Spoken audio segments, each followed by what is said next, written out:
In the last several years, car shoppers have grown accustomed to paying more than the manufacturer's suggested retail price for new vehicles. We've watched car prices steadily rise with no end in sight, leaving many scratching their heads. The question our experts get the most in 2023 is, when will new car prices drop?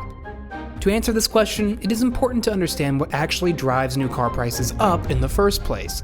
The culprits: inventory availability, manufacturer incentives, dealer discounts or markups, and vehicle trade-in values.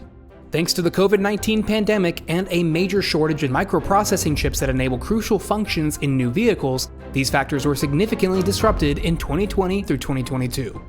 During the height of the pandemic, inventory fell to record lows because automakers couldn't build cars as fast as they wanted to due to workplace disruptions and stay-at-home mandates. Despite having returned to near normal car inventory levels, the chip shortage still continues to affect some car makers and certain models.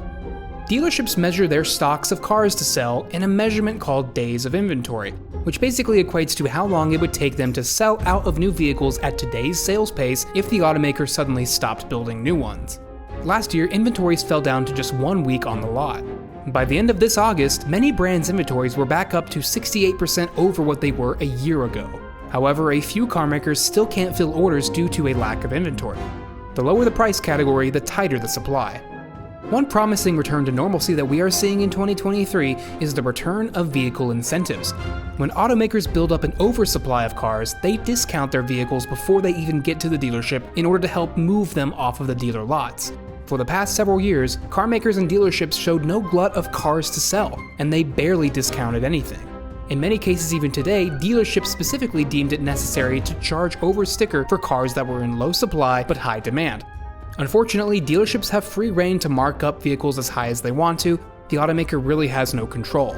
And it's still a thing today, but this malpractice is certainly not running quite as rampant as it was a year ago.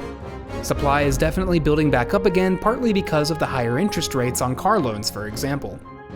Trade-in values also affect new car prices. During the peak of the chip shortage, new car inventory was low, so demand for used cars skyrocketed and pushed prices up on trade-ins. So ultimately, new car prices were in many cases lower than used car prices. Even today, consumers should be prepared to shop their trade-in around for the best results. It's slightly more complicated to pull this off, but selling your old car to one dealership and buying your new car from a different one may actually be the right move if the final invoice numbers work out better. Luckily, the Kelley Blue Book Instant Cash Offer tool allows you to shop your trade-in vehicle at nearby dealerships.